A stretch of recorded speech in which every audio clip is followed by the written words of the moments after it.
네네. 우리 주변에 가짜들이 참 많습니다. 가짜가 있다는 것은 진짜가 있다는 것이죠. 여러분, 명품에 가짜들이 많지, 가짜에 가짜가 있지 않습니다.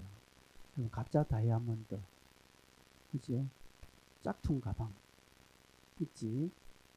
짝퉁에 짝퉁이 아무 이름 없는 명품도 아닌데 가짜가 있을 수 없습니다. 여러분, 가짜 똥 봤습니까? 가짜 돌.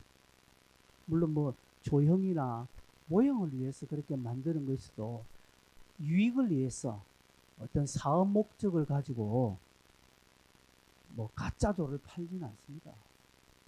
이걸 진짜같이 속이지 않습니다. 그런 거 없다는 것이죠. 중국이 워낙 짝퉁의 천국이라서 우리나라 기업들이 골치 아프죠.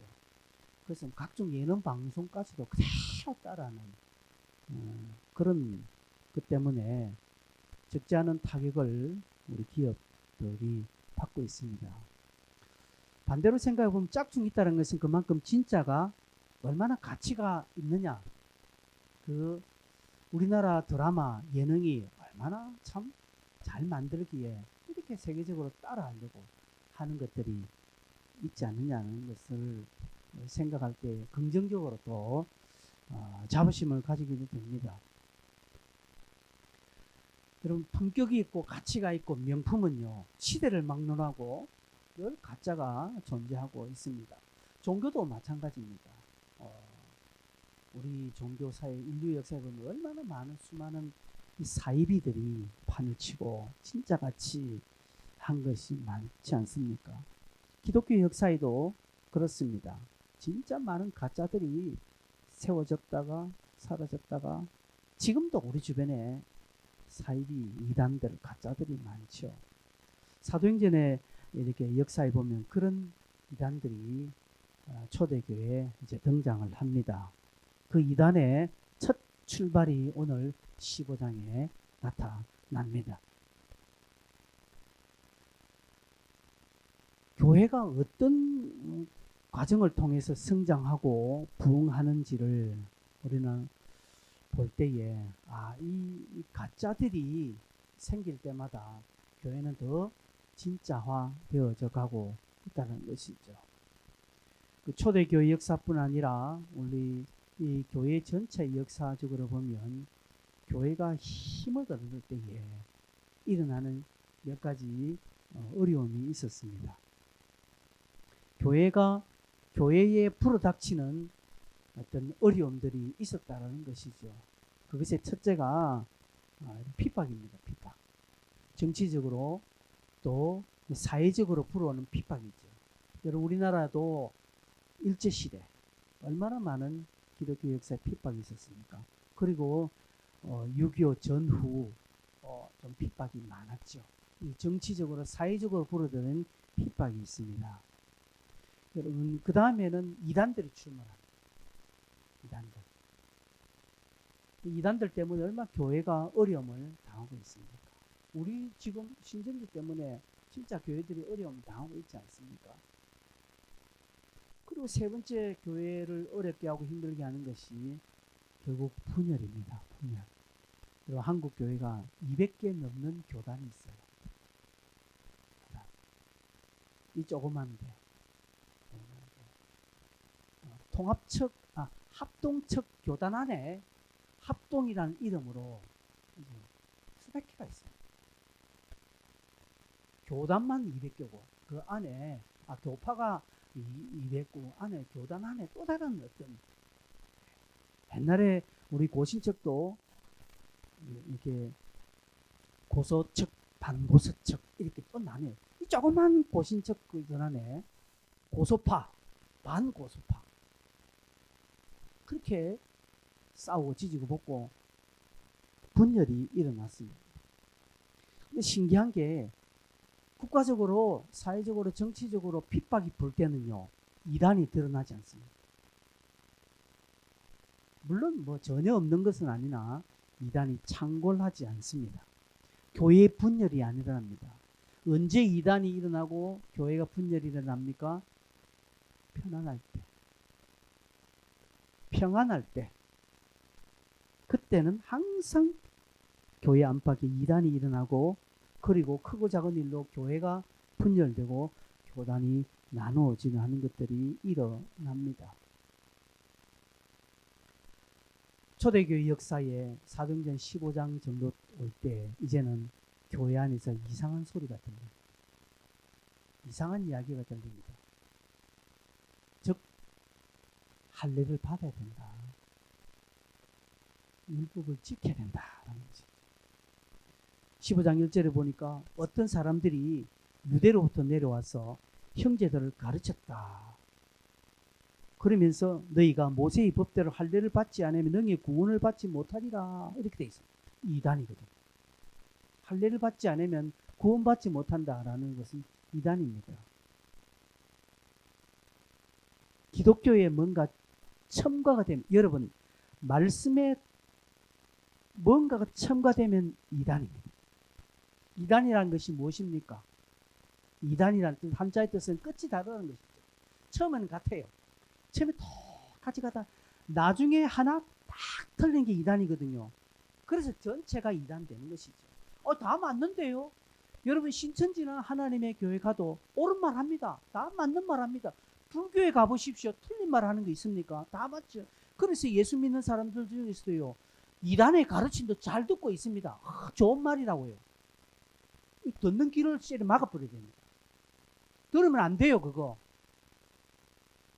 여러분, 다른 좋은 말을 들으면 좋을까요? 아니요. 사단은 그렇게 역사하거든요. 사단은 보기도 좋고, 먹음직스럽게, 또 탐스럽게 보이게 합니다. 하나님은 근데 먹지 말라는 거예요. 먹지 말라는데 우리는 볼 때, 왜 안 되지, 저거? 맛있을 건데, 괜찮은데, 예쁜데, 좋은데, 라고 자꾸 생각이 가는 거예요. 그래서 2단이 되고, 그래서 3단이 되는 것입니다. 초대교회 안에 율법을 행해야, 모세의 법대로 해야 할례를 받아야 구원받는 소리가 들리는데, 이게 논쟁거리가 되어버렸습니다. 말도 되지 않는 소리를 논쟁거리가 되어버린 것이죠. 왜 그럴까요? 이 이야기는 분명 바울과 바나바의 가르침과는 정반대입니다. 그럼에도 불구하고 이게 먹혀 들어갔다는 것이죠. 안디옥 교회 안에 이것 때문에 교회가 분란이 일어났어요. 바울과 바나바가 목회를 하는 그 교회에 이 이야기가 막 사람들마다 일어났다는 것이죠. 바울이 그게 아니라고 했을 거예요, 아마. 바나바가 이 사람들아, 그건 아니다. 그건 성경이 아니다. 그건 주님의 뜻이 아니다. 분명히 이야기했음에도 불구하고 교회 안에서는 이 문제 가지고 지금 왈가왈부되고 교회가 지금 두동강 날 지경이 되어 있는 것입니다. 왜 그럴까요? 유대로부터 내려온 어떤 사람이라는 것입니다. 여러분, 더 쉽게 설명하겠습니다. 우리나라의 최고의 대학 서울대학을 졸업하고 미국에 유학 가서 하버드 대학을 졸업하고 그리고서 또 미국의 예일 대학 신학 대학을 나와서 그곳에서 신학 박사를 받고 그리고 철학 박사를 받은 아주 똑똑한 사람이 여러분 여기 와서 오늘 이 재단에 서서 엉뚱소리 실시가도 여러분 다 아멘 아멘 할 거예요. 왜? 똑똑한 사람이니까. 서울대학 출신이 그래도 이 최고의 그래도 이 지구상에서 최고의 대학으로 치는 하버드 대학에서 박사학위를 받고 그리고 또 다른 예일 신학대학원에서 철학 박사를 받고 신학 박사 학위를 받은 그런 똑똑한 사람이 여기 와서 하면 여러분들이 저가 설교하는 것보다는 더 크게 눈을 활짝 뜨고 듣고 무슨 소리를 해도 아멘 할 거예요. 똑같은 이야기를 해도 저보다 더 크게 신뢰하면서 그 설교를 듣게 된다는 것이죠. 여러분, 그 사람이 한 말을 제가 해야 하면 여러분이 뭐 그저 그렇게 들릴 거예요. 여러분 무슨 표현인지 알겠습니까? 우리 마음이 그딴 거지. 안디옥 교회에 있는 성도들이 예루살렘에서 내려온 어떤 사람들을 가르쳤다니까 좀 그래도 영향력 있는 사람이지 않겠습니까? 보니까 유대인이고 또 바리새파고 그런데 예수 믿었다는 것이죠. 그러니까 이 안디옥 교회 사람들 볼 때 그래도 야, 예루살렘에서 전직 바리새파 출신이에요. 전직 유대인이고 하나님은 신실하게 섬기는 이스라엘 사람인데 내려와서 이방인들 가르쳐 이방인들 다 듣는다는 것이죠.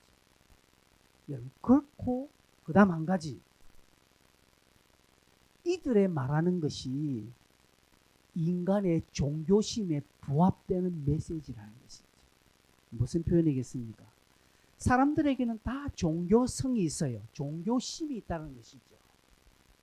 누가 가르쳐 주지 않지만 본성적으로 우리가 하나님을 찾는 그 본성으로 주신 하나님을 찾는 마음이 있는데, 이걸 사람들이 미련하고 모르니까, 하나님인지 모르니까 돌을 찾고 이상한 바위를 찾고 이상한 나무를 찾고 해를 찾고 달을 찾고 바다를 찾고 뭔가를 찾는다는 것이죠. 이 종교심이거든요. 이 종교심은 뭡니까? 사람들은 자기를 정갈해하고 자기를 정비하고 그래야 신께로 나아갈 수 있다라고 생각하는 마음이 사람들에게는 있다라는 것이죠.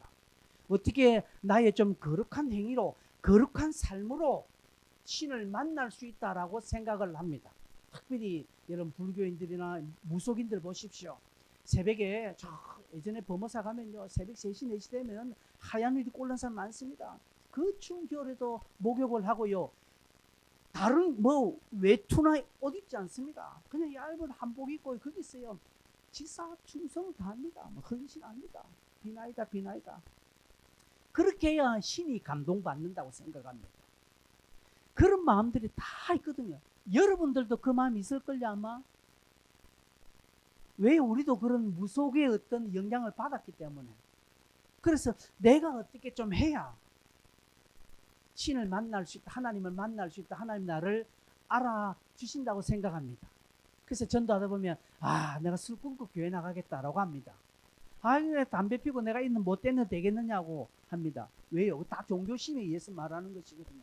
자기의 삶이 신께로 나아가는데 부족하다는 것이, 달리 말해서 신은 나의 모습을 보고 감동받지 않는다는 것이죠. 그래서 내가 교회 나가려면, 신께 나가려면 지금 삶을 청산하고, 그리고 조금 나름대로 좀 떳떳하게 되면 그때 교회 나가겠다라고 말합니다. 다 종교심에서 말하는 것입니다. 안디옥 교회 사람들이 다 그런 생각을 좀 하고 있었거든요. 그런데 바울이 믿음으로 구원받는다, 은혜로만 구원받는다는 것이 이해는 합니다. 그렇구나 하는데 뭔가 좀 찝찝한 것입니다. 뭔가 서운한 것입니다. 뭔가 내 편에서 뭔가 좀 해야 되겠는데 이게 다 필요 없다고 하니까 이게 잘 마음에 확 와닿지 않거든요. 그런데 유대에서 내려온 어떤 똑똑한 신학 박사가 그래도 우리나라에서 국내에서는 최고의 학부를 자랑하고 최고의 교육을 받은 어떤 유대에서 내려온 잘생긴 사람들이 내려와서 설교를 하는데 목소리도 좋아. 바나바보다 바울보다 훨씬 잘생겨서 바울은 못생겼거든요. 대머리이고, 성경에 보면 그렇게 유추할 수 있습니다. 키도 작고 대머리고 못생긴. 근데 서울에서 내려온 헐칠하게 생긴 어떤 사람이 와서 목소리도 좋은 목소리로 축복하면서 안디옥 교회 성도들의 마음을 싹 간지는 거예요. 그러면서 우리 율법을 행해야 합니다. 그래야 하나님이 감동받습니다. 그것이 첫 번째 할례. 여러분 할례 받으십시오. 그래 여러분의 구원이 완성됩니다니까. 마치 안디옥 교회 성도들이 그동안 뭐 찝찝했는데 뭔가 좀 이게 맞나라고 했는데 그 사람들이 딱 가르쳐 주니까 딱 맞아떨어지는 거예요. 그렇지. 바울의 복음 위에, 바울의 믿음으로 은혜로 구원받은 그 말씀에 할례가 합치니까 딱 플러스 되니까 딱 구원이라는 말이 성립되거든요. 그래서 이 사람들이 확 넘어간 거예요. 그래서 교회 안에 논란거리가 생겼습니다.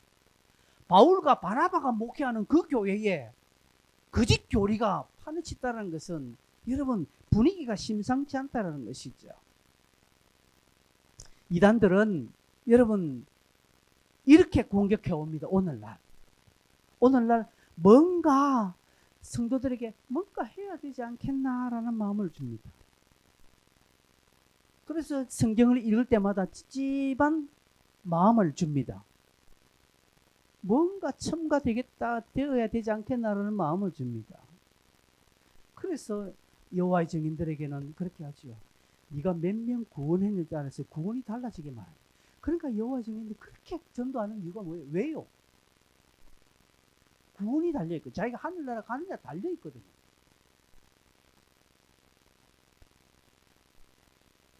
성경의 약점을 이단들은 파고들었습니다. 그래서 가르칩니다. 야, 성경에 이런 말이 있더라. 어디 성경이 무슨 말 그렇게 아니다. 성경이 이게 무슨 말인 줄 아나? 이건 성경의 실수다. 이렇게 우리가 헷갈리고 우리가 교회에서 쉽게 들어보지 못한 이야기를 합니다.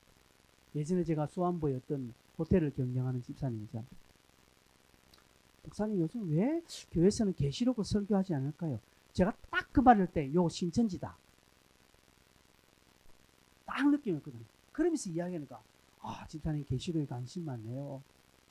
자기가 전에는 수안보 어느 교회 다녔는데 지금 다른 데 다니는데 그래서 계시를 너무 쫙 푸시니까 성경이 쫙 해변한 거지. 그 제가 처음부터 알아봤지. 계시록 오늘 여러분 기존 교회 그냥 평범하게 다니는 사람은요 계시록 이야기하지 않습니다. 여러분 어디 가도 다른 사람한테 계시록 묻습니까? 안 묻잖아요. 근데 계시록 딱 묻는 사람은 이미 색깔 끄고 딱 색깔 안경 끼고 봐야 됩니다. 그 제가 처음부터 했죠. 나중에 보니까 신천지 교회 다니고 그 집사님 나오셔요.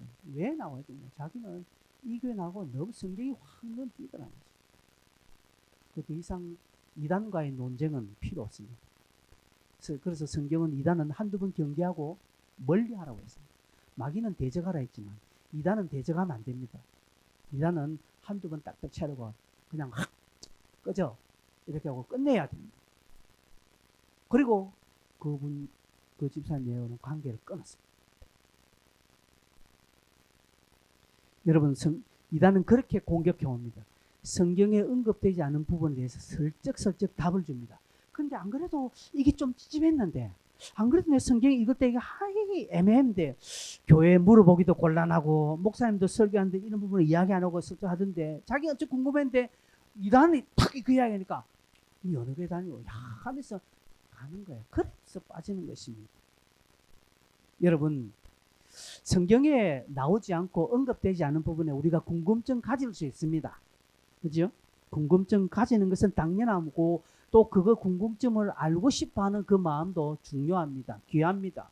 그래서 아시고 기도하고 물어보시고 공부하셔야 됩니다. 그러나 더 중요한 것은 성경에 나와 있는 것에 대한 지금 성경에 나와 있는 것에 대한 우리의 반응과 우리의 적용의 삶이 더 중요하다는 것입니다.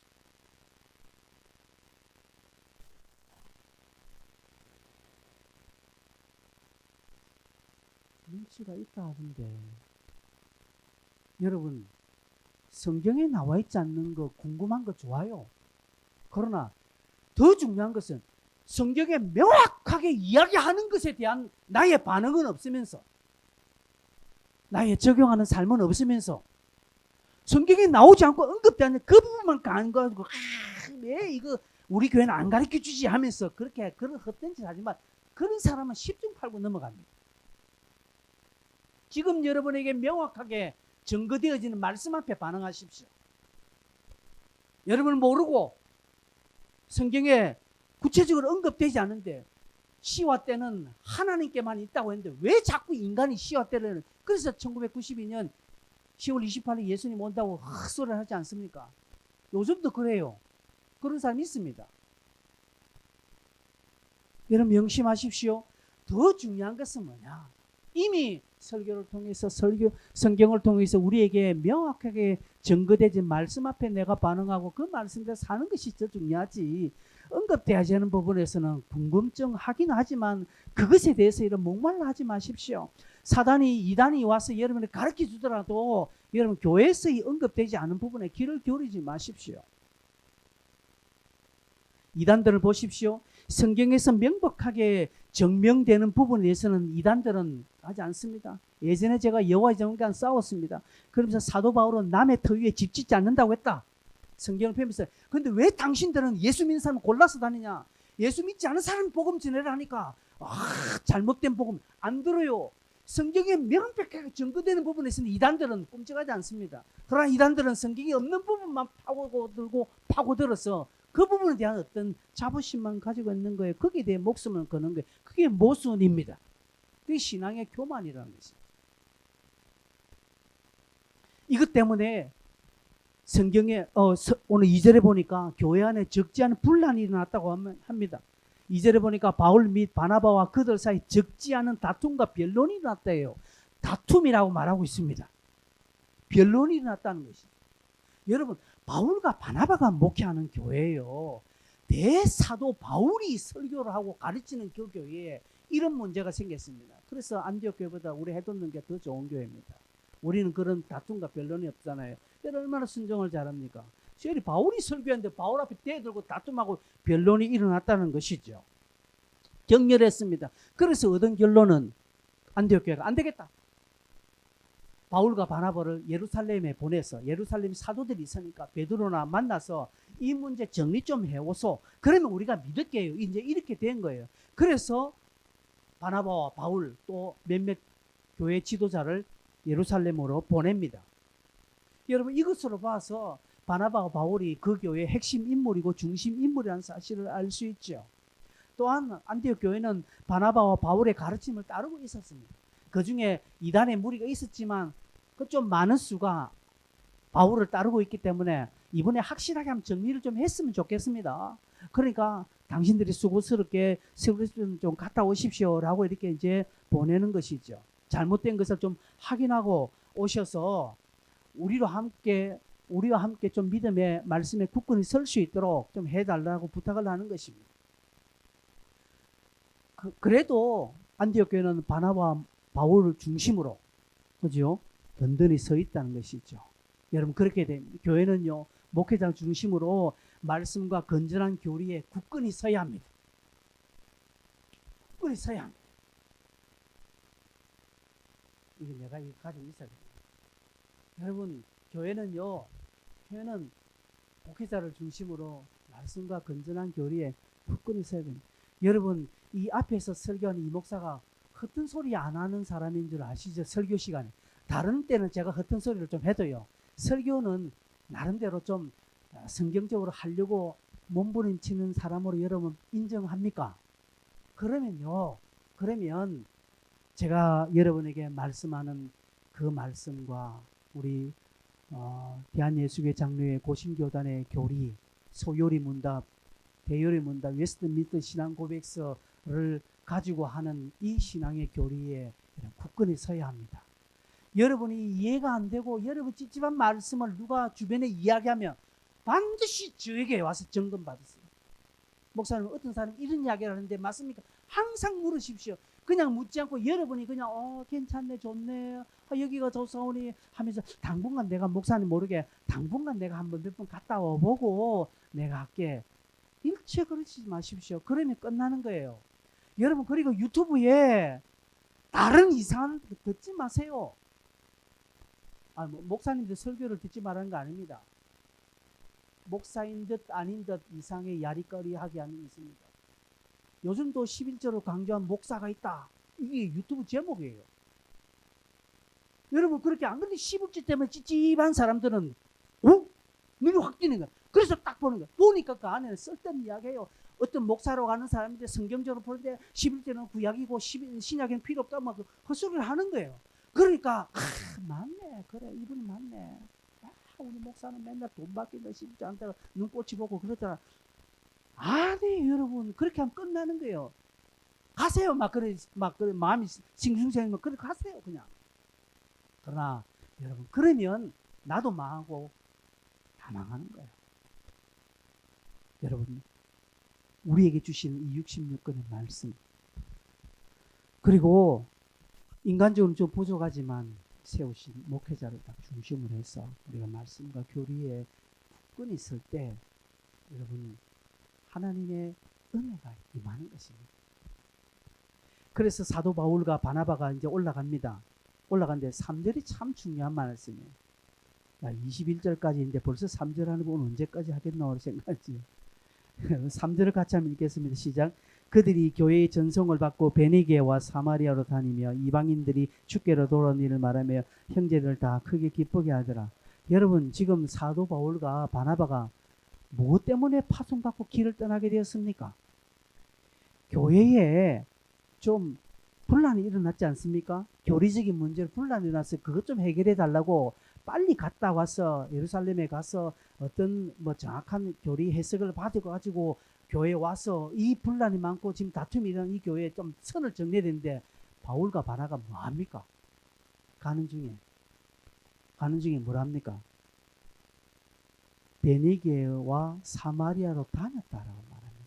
정신이 있는 사람입니까? 없는 사람입니까? 지금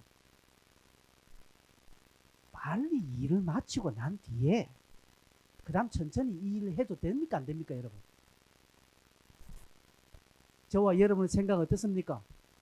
급한 볼 빨리 해놓고 여러분 백화점 가서 살 거 빨리 내가 사야 될 거 먼저 딱 사놓고 그 다음 쇼핑해야 되는 거 아닙니까? 근데 살 건 안 사고 이리저리 다 들어보면 나중에 산 것도 제대로 못 사고 뭐 이래 되는 거예요. 맞죠? 사도 바울 빨리 예루살렘에 가서 그 일을 해놓고 난 뒤에 와서 그 다음에 일이 되지 않겠습니까? 여러분, 그런데 바울은 그렇게 하지 않았다는 것이죠. 무엇이 그들의 목적이라는 것입니까? 바울과 바나바의 목적이 뭡니까? 교리 해석하는 거요. 교회의 분란을 빨리 어떻게 해서 잠재우는 거, 그게 목적입니까? 예, 목적입니다. 그러나 그 일은 목적에 대한 수단일 뿐 그들의 최종 목적은 교리도 교회 해석하는 것도 아니고 때를 얻든지 못 얻든지 복음 전하는 것이 바울과 바나바의 최종 목적입니다. 이 최종 목적을 더 원활하게 하기 위해서 교리 해석이 필요한 거예요. 빨리 예루살렘에 가서 율법이 필요하냐, 할례를 받아야 되나 안 되나, 이 문제를 해결하는 것이 그 다음 문제라는 것이죠. 여러분, 제가 좀 전에 설명했습니다. 우리는 다 어떻게 생각합니까? 빨리 그 일 해놓고 난 뒤에 해도 된다. 지금 내 발등에 불 떨어지게 해놓고 그 다음에 전도해야지. 지금 내 꼬라지도 지금 이런데 내가 뭘 전도한단 말이고. 우린 다 여기에 속습니다. 그렇게 여깁니다. 아이고, 내가 좀 바로 서야 내가 전도하지. 내가 바로 서도 뭐 내가 부끄러운데, 내가 내를 봐도 한심스럽고 부끄러운데 내가 누구를 전도해? 옳은 말씀입니다. 예, 맞습니다. 그러나 하나님의 입장에서는 그렇게 생각하지 않는다는 것이죠.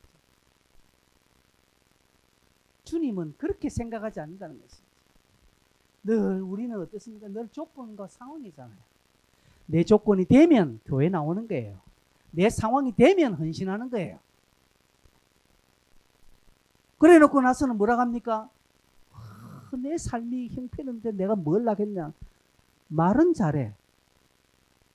말은 잘해요. 그래 놓고도 안 해. 또 순수가 틀리면요, 말도 틀리고요, 삶도 다 틀리시는 거예요. 순수는 뭡니까? 때를 얻든지 못 얻든지 내 꼬라지가 어떤지 관계없이 나는 항상 복음을 전하는 거예요.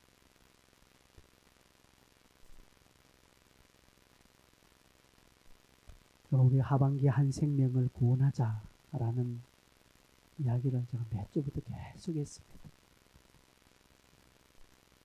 여러분, 성탄절이든지 마지막에 우리가 사람을 초청하고 영혼을 구원하는 것은요, 이거는 여기에는 이유가 없습니다. 여기는 이유가 없는 거예요. 여기에 여러분 동기부여를 해달라. 여기에 목사님 좀 우리에게 뭐 필요한 이거는요, 믿는 사람이라고 할 수 없어요. 그리고 내 주변에 전도할 사람이 없어요. 교만도 그런 교만 없습니다. 네 주위에 사람이 없다고요. 여유가 없습니다. 목사님, 지금 내가 지금 먹고 사는데 밥할 여유가 없습니다. 예, 이해합니다. 그럴 수 있습니다. 사도 바울에게 여유가 있을까요? 지금 안디옥 교회는 바울과 바나바를 여행 보내지 않습니다. 예루살렘에 보내면서 여비도 주고요. 그죠? 필요한 경비도 대줬지 않겠습니까? 그런데 이들이 여행 삼아 베니고로 갔다가 사마리아로 갔다가 거기서 이 성에 들려서 이 사람만 만나서 복음 전하고 저 성에 들려서 저 사람 만나서 복음 전하니까 온 형제들을 다 기쁘게 하는 그런 지금 희낙낙거리는 시간 같아요. 그런데 그거 아닙니다. 여러분의 삶의 우선순위 어떤 것들을 끝내놓고 그 다음에 하겠다? 아니에요. 제가 늘 하지만 지금 못하는 사람은 그 다음도 못합니다. 그래서 제가 청년들에게 11조 강조하는 게 이겁니다. 지금 내 11조 1,000원, 몇천원, 만원, 1, 2만 이거 못하면 당신들 다음 직장생활에서 못합니다. 우리 몇몇 청년들은 첫 월급을 그대로 헌금했죠. 지난번에 하진이도 그렇고. 첫 월급을 그대로. 다음에 정식 직장에 가면 또 그렇게 하겠다 하는 거예요. 여러분 지금 훈련 안 되면 안 돼요. 여러분 지금 기도하는 훈련 안 하면 다음에 못합니다. 오늘 제가 우리 예배 시작하기 전에 봉사들과 이야기했는데요. 여러분 지금 내가 누리고 있는 일상의 편안함이 복입니다. 복입니다. 다니엘 기도회 하면서 사랑의 헌금을 소개할 때 많은 사람들이 목숨의 경각에 달려있는 것. 어떤 사람은 선교사님입니다. 선교지에서 충성을 하다가 이유 없는 병에 걸려서 국내에 돌아서 그냥 이렇게 의식분명 있는 사람입니다. 그걸 보면서 하나님 왜 그렇습니까 하는 마음도 듭니다. 저도 보면서 안타까워요. 그러면서 한결같이 그분들이 말하는 게 뭐냐면 그냥 평범하게 일상 돌아가는 거예요. 여러분 지금 여러분 누리는 평범한 일상 이게 복이에요. 복. 그치? 중환자실에서 사경을 헤매는 사람들이 오늘도 많습니다. 그 사경을 헤매면서 약간 의식이 있을 때 하나님 나를 살려주세요 하는 사람들이 없겠습니까? 있습니다. 그들이 하나님께 뭘 구하겠습니까? 그들이 하나님 나를 낫게 하시면 세계 복음화를 시키겠습니다. 그렇게 할 거예요. 하나님 나를 낫게 하면 내가 11조를 몇 억씩 하겠습니다. 그렇게 하겠습니까? 안 해요. 그들은 하나님 내가 낫게 나으면 내 일상에 최선을 다하겠습니다. 그겁니다. 여러분 오늘 이 예배의 자리에 앉아있는 게 가장 큰 기적이요. 가장 큰 은혜요. 가장 큰 복입니다. 언젠가 국가적으로 큰 시련이 왔어. 알 수 없는 전쟁으로 인하여서 우리가 코로나를 겪으면서 알 수 없는 병으로 인해서 이 일상 자체도 제대로 하지 못하는 상황을 우리가 잠깐 맛보지 않았습니까? 코로나 2년 지나오면서. 그런 상황이 올 때 여러분 그때는 기도하고 싶어도 못해요. 그리고 정권이 바뀌고 정권이 또 어떻게 더 악해졌어요. 이제 목사의 설교를 간섭하고 전도하는 것을 간섭하고 방해하고 전도하는 사람을 잡아가고 그런 시대가 오지 않는다고 누가 이야기할 수 있습니까? 그러니 지금 내가 누리고 있는 이때가 복이라는 사실입니다. 이 복에 대해서 감사하고 하나님 더 큰 어려움이 오고 해와 달이 떨어지기 전에 하늘이 갈리고 땅이 갈리는 그날이 오기 전에 내가 정신 차리고 이 하루 살겠습니다. 하나님 오늘 밤 내 영혼은 훅 데려갈 수 있는데 나는 천년만년 살 것처럼 내 인생을 계획하고 있다는 것이죠. 웃기는 소리 하지 말라고 하세요. 네 목숨 네 것이 아니라고 주님은 말씀합니다. 그러니 너는 때를 얻든지 못 얻든지 오늘 하나님의 이름을 전가하는 그것입니다. 우리의 목적은 이것입니다. 우리의 목적은 복음을 전하는 거예요. 그렇다고 여러분이 생업을 다 포기하고 여러분은 하는 일을 다 포기하고 돌아다니면서 막 지하철 타면서 부산역 앞에 나서 예수 천당 불신 지옥 그렇게 하라는 거 아닙니다. 여러분 지금 바쁜 삶을 살아가세요. 여러분이 하고자 하는 일을 하세요. 그러나 그 가운데 틈틈이 내가 이것보다 복음 전은 오늘 내가 이 사람을 만났는데 사업 때문에 만났는데 어떤 일 때문에 만났는데 필요한 그 일만 하고 딱 그 사람 헤어지는 것은 아니다라는 것이죠. 근데 하나님은 오늘 내가 일 때문에 이 사람을 만났지만 이 사람에게 내가 복음을 전해야 되지 않겠습니까? 하고 그 일도 행하면서 그 사람에게 너 예수 믿나? 예수 믿어라. 교회 다니라. 그렇게 한두 마디 하고 그 관계를 헤어져야 그게 올바른 삶이지. 큰 다른 이야기하고 그러면서 같이 나쁜 짓 하고 같이 욕하고 같이 술 담배 다 피고 다음에 한번 복음 전화를 보니까 내 모습 때문에 못하지요. 아니라는 것이. 여러분 제가 늘 강조하면 여러분 사람과의 첫 관계를 시작할 때 여러분이 예수 믿는 것을 딱 깨놓고 시작하십시오. 그러다 다음에 끼 있을 때는 못합니다.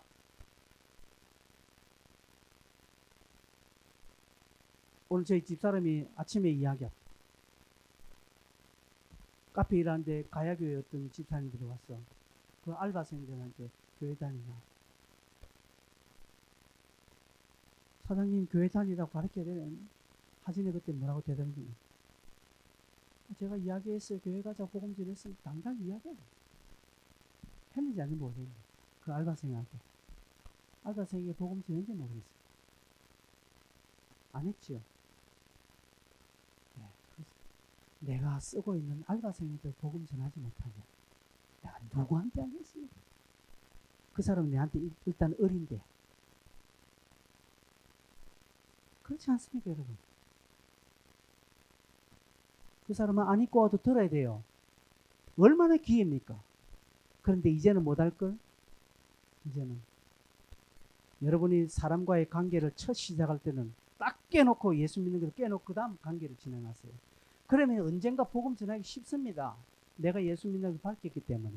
근데 그동안 전혀 밝히지 않다가 다 특공대처럼 살다가 공수부대처럼 아무도 모르겠다가 낙하산 타고 밤새 싹 임해서 깍꿍하면서 네 교회 가자 이번 성탄절날 애나 니나 잘 다니세요 라고 하는 거예요. 아니라는 사실입니다. 여러분 사도 바울과 바나바가 보세요. 놀러 다니는 거 아니잖아요. 중요한 일을 해야 됩니다. 그런데 복음을 전했다는 것은 그들이 이것을 몰랐을까요? 알았어요. 그러나 이 일하는 것도 복음 전함이 목적이라는 사실을 그들 스스로 늘 알고 있기 때문에 그렇습니다. 공부하는 학생 여러분, 왜 공부해야 합니까? 직장 다니신 여러분, 왜 직장 다닙니까? 돈 벌기요. 돈 벌기 때문에. 그거는 2차 목표요. 1차 목표는 이 직장에서 복음 전하기 위함이라는 사실을 항상 내가 커피 한 잔 팔아도 그냥 달라면 하니까 예수 믿으세요. 커피 한 잔 주세요. 그렇게 해야 합니다. 가는 사람들 기분 나쁘다 재수없다가 퇴각을 몰라도 성령이 그들의 마음을 만지는데 오늘 저 사장이 내보고 커피 한 잔 1,000원짜리 팔면서 예수 믿으라 하더라. 지가 뭔데 내보고 기분 나빠하더라도 할 수 없어. 하나님이 그 마음을 만져요. 나는 전했을 뿐이고 나의 전함을 책임지시는 분은 여호와 하나님이라는 사실입니다. 내가 책임지지 않습니다. 관계가 깨질까 싶어요. 아, 저 사람이 앞으로 우리 가게 안 오겠다 싶어요. 안 오면 안 오라지. 하나님이 그 다음 10명을 보내주면 어쩌할 건데. 이런 믿는 각오, 이런 담대함이 우리에게 없는 거예요. 날마다 이 세상에 대해서 을로 살아가는 거예요. 아니요. 하나님 우리는 세상에 을로 살기를 원치 않습니다. 너희가 세상의 갑이다 라고 말합니다. 그리고 당당히 밝히는 거예요. 그래서 바울은 디모데후서 4장 2절에 이런 표현을 하고 있습니다. 너는 말씀을 전파하라. 때를 얻든지 못 얻든지 항상 힘쓰라고 말합니다. 목회자에게 이야기하는 거지만 오늘 우리에게도 동일하게 됩니다. 때를 얻든지 못 얻든지 때가 돼서 하는 거 아니에요. 때가 안 되었지만 하는 사람은 때 되면 확실하게 합니다. 그래서 여러분 우리에게 있든지 없든지 관계없든지 내 삶이 좀 부족하든지 관계없어요. 하나님이 책임지는 거예요. 그저 나는 스피커예요. 스피커. 이 스피커라는 것이죠. 이 스피커 지가 뭘 하겠습니까? 아무것도 안 해요. 이 스피커는 제가 여기 마이크를 대고 말하는 그대로만 드러내는 거예요. 우리도 마찬가지라는 사실입니다. 우리도 스피커예요. 뭔가 자꾸 내가 하려고 하는 거 아니라는 것이죠. 사도 바울은 그걸 감당하는 거예요. 그러면서 예루살렘에 도착했습니다. 4절 보니까 언제 나오겠네. 21절까지 큰일이네. 예루살렘에 이르러 교회와 사도와 장로들에게 영접을 받고 라고 말합니다. 9장 26절을 보면요. 사도행전 9장 26절을 보면 사울이 첫 예수 믿고 첫 번째 예루살렘에 올라가니까 제자들이 뭐 어떻게 합니까? 두려워하고요. 그가 제자됨을 믿지 않았다고 말합니다. 그런데 이번에 두 번째 올라가니까 제자들이 다 영접했다는 것이죠. 이것은 무엇이겠습니까? 바울의 선교 1차 여행을 온 예루살렘에 있는 제자와 사도들이 들었다는 것입니다. 바울이 보니까 1차 선교 여행을 하는데 쟤 진짜 변했네. 그리고 주변 곳곳에서 바울이 선교한 그런 선교 역사들이 막 소문으로 얼마나 들었겠습니까? 그래서 이들은 다 바울을 인정합니다. 그리고 바울은 어디를 가든지 지자랑하는 사람이 아니더라는 것이죠. 예루살렘에 도착하여서 뭐라고 합니까? 사도와 장로들의 영접을 받고 하나님이 자기들과 함께 계셔 행하신 모든 일을 말했다라고 말합니다. 앞서 우리가 14장 27절에 보면 교회를 모아놨고 하나님이 함께 행하신 모든 일과 이방인들에게 믿음의 문을 여신 것을 보고했다라고 지난주 설교하지 않았습니까? 그것과 똑같습니다. 이것을 보아서 바울은 어디를 가든지 복음을 전하고 그리고 사역을 보고할 때는 자기의 고생담, 무용담, 자신의 어떤 능력을 이야기하는 것이 아니라 하나님의 행하신 일들만 보고하고 그리고 하나님께서 영광 받으시는 것만 그는 기뻐하고 하나님만 존귀히 되는 것을 그는 원했습니다. 자기를 알아주고 안 알아주는 그는 아무 관심이 없는 거예요. 사람이 자기를 몰라줘도 오히려 사람이 몰라줄 때는 더 바울은 감사했을 것입니다. 왜? 하나님만 드러났으니까. 하나님 나는 드러나지 않게 해주십시오. 라고 바울은 그렇게 살았습니다. 자기가 고생하고 자기 어려움 당한 거 안중에도 없습니다. 사람들 알아주는 거 괜찮아요. 몰라주면 몰라줄수록 바울은 기뻐했을 것입니다. 근데 우리는 안 알아준다고 삐지고 우리들이 해야 할 가장 중요한 것이 무엇입니까? 하나님을 높이는 것이 않습니까? 그 높이는 것에 가장 큰 것이 복음을 전하는 것입니다. 하나님께서 복음을 전하는 심령의 영을 강하게 해주십니다. 여러분 성령 충만을 위해서 기도하지요. 성령 충만해서 기도하는 거 기도 응답받아서 성령 충만 받는 거 실수입니다. 그러나 다르게 복음 전하면 성령 충만이 확 와버립니다. 여러분 제가 이런 간증을 했습니다. 제 초창기 처음 교회에 있을 때 초창기 때 얼마나 마음이 시운덕할 때 제가 전도지를 들고 7번 출구 앞에 맥도날드 앞에 갔어. 아무 소리 안 하고 전도지를 나누죠. 아무 소리 안 하고 전도지를 나누죠. 마음은 괴로웠어. 마음은 괴롭고 어차피 그 하면서 막 속에 분노가 일어났어요. 그냥 막 전도지를 나누죠.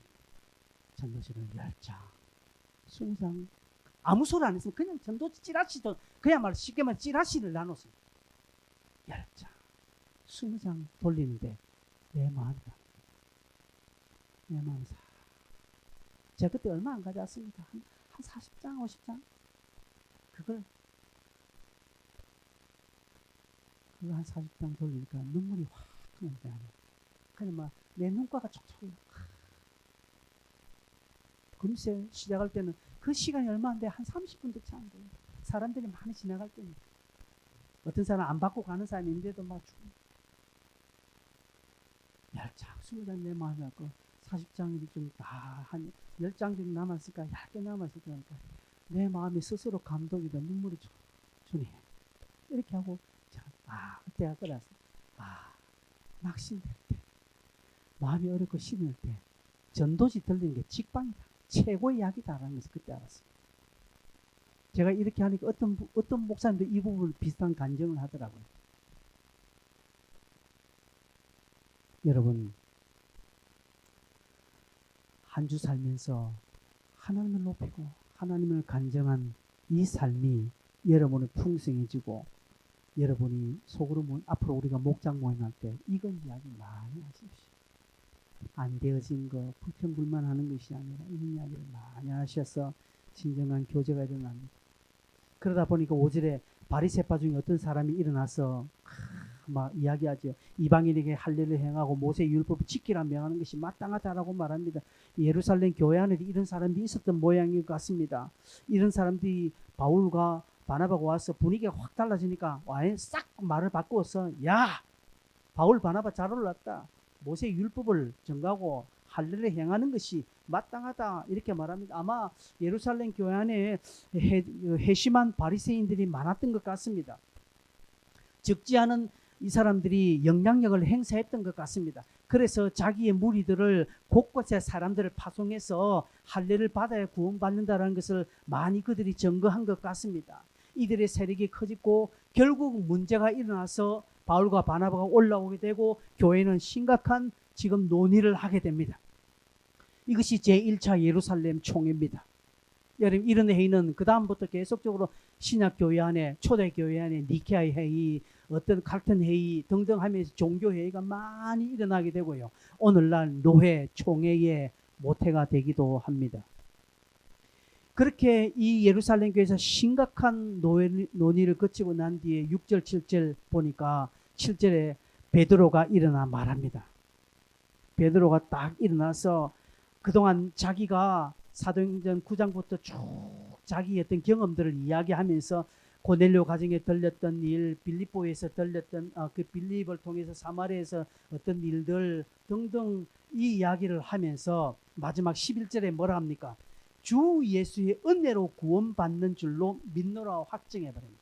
그래도 사도 베드로가 초대 예루살렘 교회 최고의 영적 지도자인데 이 영적 지도자 사도 베드로가 딱 일어나서 딱 단칼에 정리합니다. 이런 이야기하면서 예수의 은혜로 구원받는 줄 믿는다 라고 하면서 바리새인들을 향해서 너희 1절 잡소리하지 마라 하고 딱 하는 것이죠. 이미 9절에 보면 하나님은 우리를 차별하지 않는다고 말했습니다. 하나님은 믿음으로 그들의 마음을 깨끗하게 하시고 그들이나 우리나 즉 바리새인 너희들이나 오늘 이 이방인들은 차별하지 않는다는 것이죠. 바리새인들은 차별한다고 이야기합니다. 지난 목요일날 장세호 목사님이 그 이스라엘에서 박사학위를 받으신 분 이스라엘의 영적인 분위기를 이야기해요. 엄청나게 지금도 종교심이 강한 바리새인들이 있는 거 유대인들이 있습니다. 옷도 어떻게 입고요, 머리를 어떻게 하고 그 지역에는 아예 막 금요일 저녁 되면 막 온 마을 전체가 휴거 당한 것처럼 조용하답니다. 이제 안식일로 들어갔으니까. 지금도 유대사에는 그런 데가 많습니다. 이들 이 선민의식에 가득한 교만한 바리새인들에게 사도 바울 베드로는 일어나서 예수의 은혜로 구원받는다 확실히 정하고 하나님은 너희들과 우리를 이방인과 유대인들 차별하지 않았다. 즉 구원은 믿음에 의해서 결정되는 것이지 어떤 민족이냐 어떤 전통을 받았느냐 결정되는 것이 아니라는 것입니다. 그러면서 자기가 고넬료 가정의 보자기 사건 등등 이야기를 하면서 나도 맨 처음에 너희들과 똑같은 생각을 했는데 하나님이 그것이 아니더라는 것을 자기는 배웠다는 것입니다. 그러면서 이 사람들을 다시금 이야기한다. 기독교는 우리의 열심이나 선한 행위로 구원받는 것이 아니라 철저하게 은혜로 믿음으로 구원받는다. 하나님의 절대적인 간섭, 완전 공짜인 이 믿음만으로 구원받는다는 사실을 딱 천명해 버립니다. 그러니까요 13절에 보니까 말을 마치고 야고보가 다 일어납니다. 형제들아 내 말을 들어라. 아마 야고보가 이 정도 성경이 언급되고 하는 것은 아마 예루살렘 교회 야고보가 아주 권위 있는 또 지도자급이라는 사실을 알 수 있겠죠. 여기에 등장하는 야고보는 누구겠습니까? 예수님의 동생 야고보입니다. 야고보 사도는 사도 야고보 이미 순교했습니다. 이 예수님의 동생 야고보가 바뀌었는데 이 야고보는 누굽니까? 야고보의 한 말이 왜 설득이 있습니까? 바리새인들은 알거든요. 그 당시 바리새파 사람들은 야고보가 누군지 저 사람이 예수님의 동생이고 처음에는 예수를 반대했던 사람이고 그의 집안도 바리새인 집안이고 그의 집안도 유대인이고 정통적 유대 가문의 집안인데 처음에는 예수를 반대했던 저 사람이 예수를 믿었는데 야고보의 삶이 180도 달라졌다는 것이죠. 여러분 성경에는 나오지 않습니다. 그러나 충분히 유정한 것은 야고보의 삶이 완전히 바리새인들이 인정할 만큼 변했다는 것이죠. 그래서 야고보가 뭐라고 말합니까? 예레미야 성경을 여러분 15절 이렇게 16절, 17절, 18절 보면 예레미야 성경을 인용을 합니다. 예레미야 성경을 다 인용. 그 야고보가 얼마나 또 성경적으로 박식했는가를 알 수가 있죠. 여러분 우리 성경 많이 읽고 성경에도 좀 지식이 있어야 됩니다. 그가 완전 변하고 성경에도 능통한 이렇게 변화된 사람이니까 바리새인들이 다 그 말 앞에는 베드로의 말에는 조금 이렇게 도전해도 야고보가 말 한마디 하는 게 다 숙연해지는 거. 왜 이유가 뭐 되겠습니까? 그 삶의 변화를 보는 거죠. 여러분 우리 가운데도 여러분 저 설교는 여러분이 반감이 있을지 몰라도 여기에 와 인생이 변한 어떤 사람이 한마디 하면요. 와, 분이 달라져. 여러분 그런 사람이 있습니다. 여러분 그런 자가 되어야 됩니다. 이런 야고보가 일어나서 네 가지를 딱 말합니다. 우상에 들어온 것, 음행하는 것, 목매에 죽인 것, 자살이죠.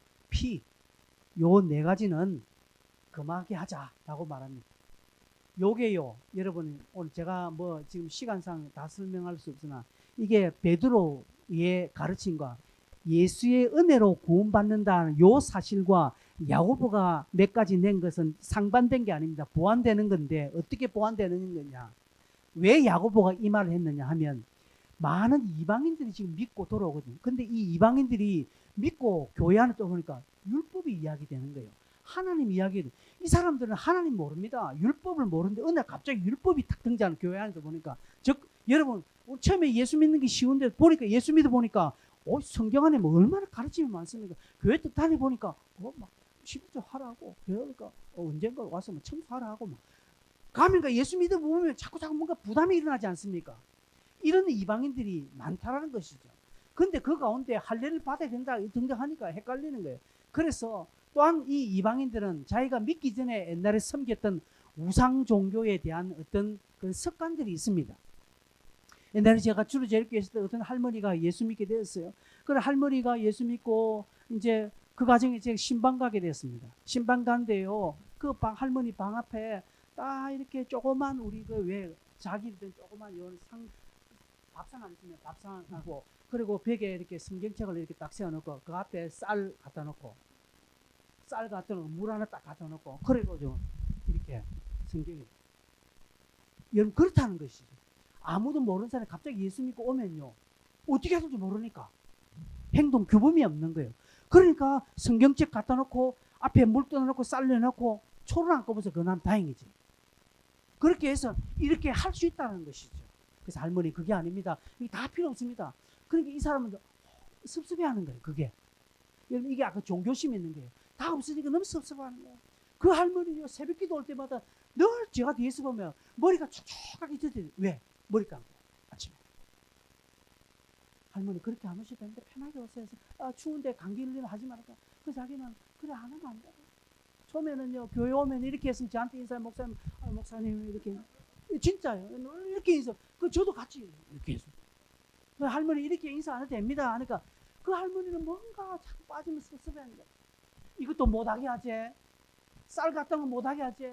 새벽에 머리 감는 거 못하게 하니까 제가 나중에 그 교회를 떠나면서 그분 단지 뭔데 뭔가 자꾸 하지 못하게 자기 너무 섭섭해하는 거 자꾸.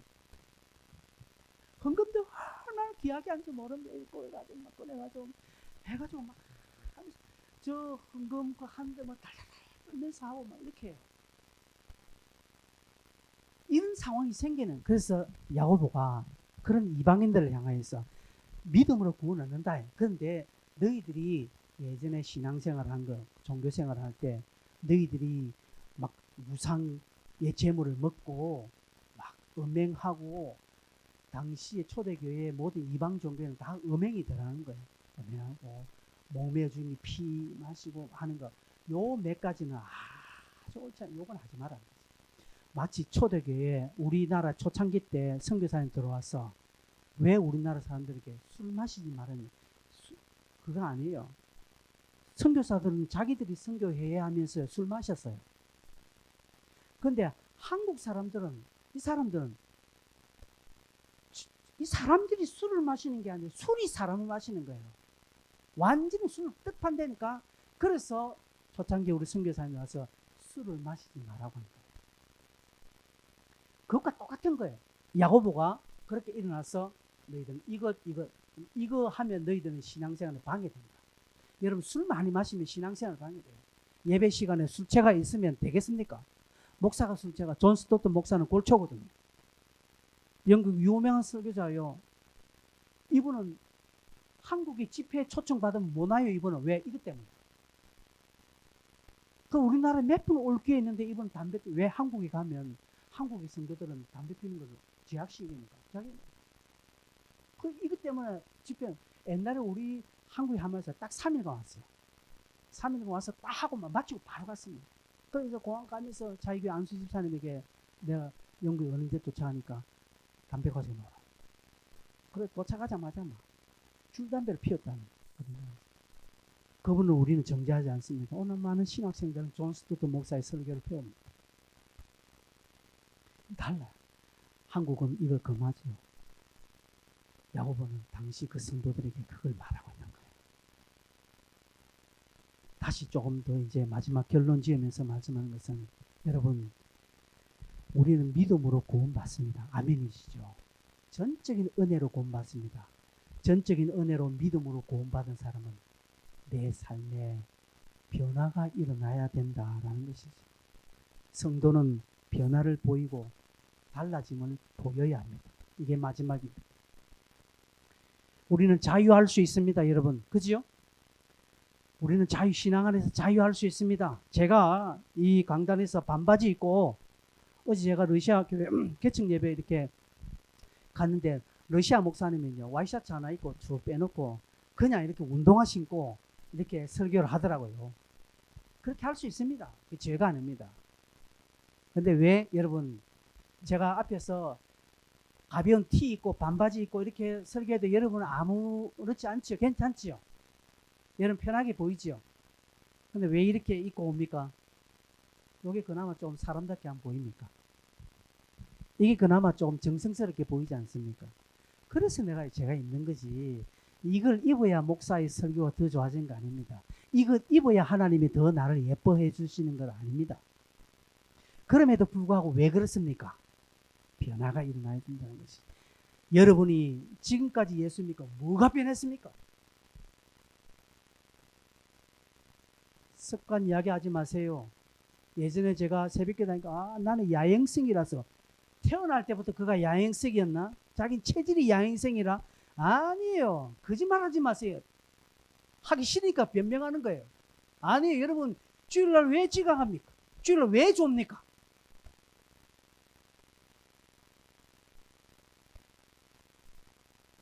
들어가 보면 나의 불찰인 것밖에 없습니다. 여러분 우리 11시에 여기서 재밌는 영화 하면 11시 20분 30분 올 수 있겠습니까? 안 합니다. 누가 졸아요? 변화가 일어나야 된다는 것입니다. 성도는 열매를 보아서 안다고 했습니다. 예수를 믿는 증거가 일어나야 된다. 그래서 이 네 가지를 이해하게 하는 것이지 이 네 가지를 행해야 구원받는다는 사실 아닙니다, 여러분. 그죠? 구원은 오직 믿음, 은혜로 구원받는데 돌아온 이방인들은 율법도 모르고 잘 모르니까 자기들이 예전에 행했던 습관이 있으니까 교회 다니면서도 음행할 수 있고 교회 다니면서도 피를 가까이 할 수 있고 교회 다니면서도 막 목매어 죽인 것을 만지거나 그리고 우상의 제물을 먹을 수 있으니까 야고보는 가장 큰 핵심적인 네 가지만 이거는 너희들 하지 마라. 넌 신앙이 방해된다. 그리고 너희들이 변화해야 되는 모습을 보여줘야 되는 건데 이것이 가장 크게 변화의 모습을 보여줄 수 있는 길이니까 이거 하지 마라는 겉면일 뿐 핵심은 아닙니다. 말씀을 맺겠습니다. 성도 여러분, 오늘 제가 설교를 하면서 이 설교를 통해 네 가지 중요한 요점을 좀 이렇게 띄우도록 했습니다. 여러분, 성경에 나와 있는 것에 대한 반응, 삶의 적용이 더 중요하다. 그리고 우리는 목사를 중심으로 해서 말씀과 교리에 굳건히 서는 교회가 되도록 여러분 기도하시고 여러분도 그렇게 하셔야 돼요. 다른 어문스러운 것에는 귀를 기울이지 마세요. 전 귀가 가고 자꾸 어문점은 일단 저에게 먼저 한번 점검을 받으십시오. 그리고 우리의 목적은 내가 살아있는 순간 내가 일하는 것이고 내가 이 사람을 만나는 것의 최종 목적은 복음 전거에 있다는 사실을 늘 기억하시고 그리고 변화된 모습을 여러분 삶에 무엇을 변화된 모습을 보여주겠습니까? 변화의 모습을 보여주십시오. 만군의 여호와 앞에서 사람 앞에서도 예전에 저희 교회 최성숙 집사님이 계셨을 때 이분이 한 번은 청와대에 한번 초청받았습니다. 청와대에 초청받는데 석 달 전부터 신분 줘야 되더라고요. 조사가 된 자기한테. 그래 한 달 전부터는 청와대 비서실에서 이런 조건을 쫙 하면서 조심해라 좀. 옷도 어떻게 입고 그리고 청와대 입장을 어떻게 하고 대통령 만나를 어떻게 하고 막 상세하게 나오는 거예요. 그래서 그 집사님이 야 대통령 만나는 것도 이제 우리 하나님 앞에 일이 되겠다는 이야기를 본인하더라고요. 맞습니다. 여러분 우리가 대통령 쉽게 만날 수 없거든요. 만나더라도 그 의전이라는 것이 있어요. 대통령이 손 내밀지 지가 손 내밀 수 있겠습니까? 못하는 거예요 그거. 그리고 대통령 악수할 때 지가 흔들 수 있습니까? 못 흔들어요. 대통령이 흔들어요. 하나님 앞에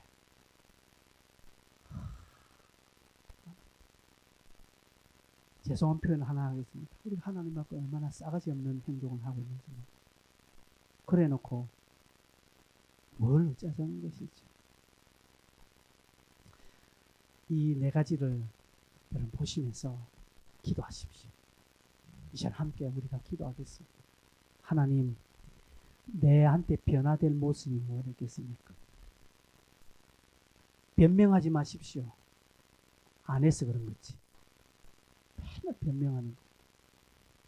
원래 그런 사람 없습니다. 원래 그런 사람 없습니다. 어제 다니엘 기도회 강사 그 대표는 새벽 기도 가려고 밤을 샜다는 것이죠. 왜? 자면 못 나올 것 같으니까. 자면 새벽 기도 못 갈 거니까 밤새워서 새벽 기도 가야지. 그 정도 열심히 돼야 되지 않겠습니까? 새벽 기도 가기 위해서 밤새는데 왜? 자면 못 일어날 거니까. 100% 나는 못 일어나니까. 시계를 수십 개 맞춰놓도 못 일어난대요. 그러니까 아예 밤새는 거예요. 그렇게 2달 하니까 하나님 만나주시더라고요. 하루아침에 바뀌는 거예요. 함께 이 시간에 우리 한번 기도하겠습니다.